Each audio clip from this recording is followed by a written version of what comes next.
Marabá celebra primeiro casamento gay do norte do país. Explosivos preocupam moradores de bairros tradicionais de Belém. Agora no resumo de notícias.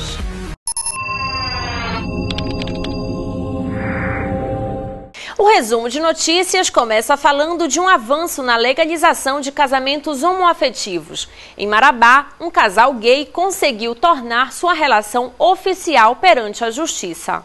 Para Noé Lima, coordenador do movimento de lésbicas, gays, bissexuais e transexuais de Marabá, a decisão deve ser comemorada. Mulheres guerreiras, mulheres de coragem da cidade de Tupiranga, que tiveram aí digamos assim, a atitude, em estar em busca de seus direitos. Então, a comunidade LGBT está muito feliz. A decisão do juiz César Dias França Lins, da primeira vara da comarca de Marabá, inédita no norte do país, acata a deliberação do Superior Tribunal Federal e determina que o cartório adote os procedimentos legais para a conversão de união estável em casamento de pares homoafetivos e que se proceda da mesma forma exigida em lei para casais heteroafetivos.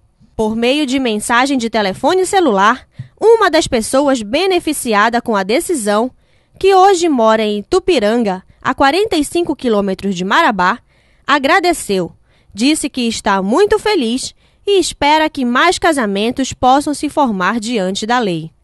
O cartório de Marabá já está autorizado a receber outras propostas de igual natureza. Podem procurar o cartório para fazer uma declaração da união homoafetiva e pedir sua conversão em casamento, que já está previamente autorizado por este juízo, que é o juízo privativo de registros públicos, determinando ao cartorário lá, ao doutor Albertinho Santos, que faça a conversão com a emissão dos editais inerentes ao feito. Ou seja, da mesma forma que ele procede para pessoas heterossexuais, também deve proceder para pessoas homossexuais. Belém ficou em alerta após 2 casos envolvendo dinamites. Os supostos explosivos foram encontrados em bairros tradicionais da capital.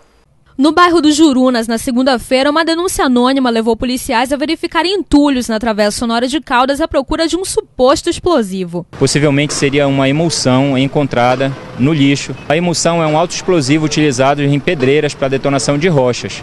E a criminalidade atual vem utilizando, no que diz respeito principalmente no sul do país e no interior, já chegou no interior do estado do Pará, para fazer acionamento, a detonação de caixas eletrônicos e agências bancárias. Após localizar o material, a polícia utilizou a área do canal Tucunduba para fazer testes e concluiu que não havia risco para a população. Já no bairro da Batista Campos, as autoridades acreditam ter evitado uma tragédia.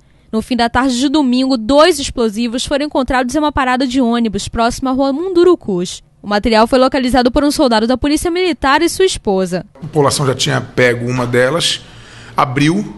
No momento chovia muito, essa dinamite foi espalhada, se perdeu por ser muito fino o pó, E a outra ele conseguiu apresentar na delegacia, até evitando uma tragédia maior que poderia vir a ocorrer, A polícia investiga 2 assassinatos misteriosos. As vítimas eram taxistas. Confira. Na manhã do último domingo, o quarto de um motel no bairro da Condor virou cenário do assassinato do taxista Chamon Robson Lima Ferreira, de 27 anos. A vítima entrou no motel na companhia de 2 mulheres e um homem. Todos foram para o quarto de número 12. Meia hora depois, o amigo do taxista pediu que o dono do motel liberasse a entrada de outro homem que supostamente lhe traria dinheiro. Esta 5ª pessoa seria o atirador. As motocicletas usadas por eles foram deixadas no local. A polícia acredita em acerto de contas, mas ainda não tem pistas dos suspeitos. O corpo de outro taxista foi encontrado esta semana após 2 meses de procura. Fernando Antônio Rodrigues Júnior havia sido enterrado como indigente em Castanhal, mas finalmente pôde ser sepultado pelos familiares em Ananindeua.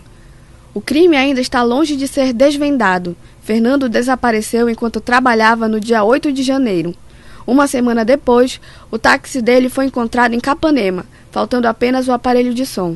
Até o momento, a polícia só possui o retrato falado de um suspeito. Mais um motim de presos no centro de triagem da seccional de São Brás deu trabalho para a Polícia Militar. Os agentes penitenciários perceberam movimentos suspeitos entre os presos. A polícia militar foi acionada e descobriu que os detentos tentavam cavar um buraco na parede da cela. O objetivo era chegar ao alojamento dos agentes para tentar fugir. Verificamos que tinha um buraco realmente, né? Estavam cavando, os presos estavam cavando lá, em uma das celas, e foi encontrado também alguns estoques e alguns ferros que eles estavam usando para cavar o buraco lá. Os presos foram retirados das celas e dos corredores enquanto os policiais faziam a revista. A SUSIP acredita que a transferência seria a solução para o fim das tentativas de motim e fugas. Está com excedente de cerca de 160 presos. Isso preocupa vocês? Preocupa porque os presos que estão dando problema são os presos que estão no corredor, que a gente chama o grande corredor da triagem, né? Já está sendo construída uma cadeia americana, já para retirada da maioria desses presos daqui para transferir para lá. A ministra da Cultura, Ana de Holanda, visitou o município de Ananindeua, na região metropolitana de Belém, e aproveitou para anunciar novidades para a área cultural do município. Serão implantadas 2 praças para a prática de esportes e atividades culturais na cidade. O setor imobiliário superou todas as crises e está em alta. Neste cenário surgem outras opções de imóveis. Um ano depois da crise pela queda de um prédio em Belém, o setor imobiliário voltou a crescer e ficar aquecido. O valor do metro quadrado chega a ser o 5º mais caro do Brasil. Augusta Montenegro está crescendo da noite para o dia, o grande volume de supermercado, de shopping que estão levando para lá e as construções que estão sendo feitas que está fazendo com que a população já procure para lá, procure preços mais acessíveis. Mas o que ainda dificulta mais é o problema do transporte, né? E o transporte rodoviário de Belém está um caos. Por causa dos valores elevados, surgem outras opções de imóveis, como na Avenida Augusto Montenegro e na rodovia BR-316, que chegam a custar a metade do preço dos empreendimentos localizados no centro da cidade. Mas a tendência é que estes imóveis fiquem mais valorizados por causa da infraestrutura oferecida pelas construtoras. O ramo imobiliário está bom em Belém. Está se vendendo, ainda está se vendendo, entendeu? Tem desenvolvido muito, não só Belém, como todo o estado do Pará, a área metropolitana, Santarém, Marabá, Paraupeba, todo por aí, Redenção, Tucuruí. Então ela está desenvolvendo cada vez mais, é a oportunidade que tem nós, corretores de imóveis e as incorporadoras, de vender o seu produto, que é a casa própria. O resumo de notícias fica por aqui. Acompanhe o nosso Twitter, DOL Diário Online. Até a próxima semana.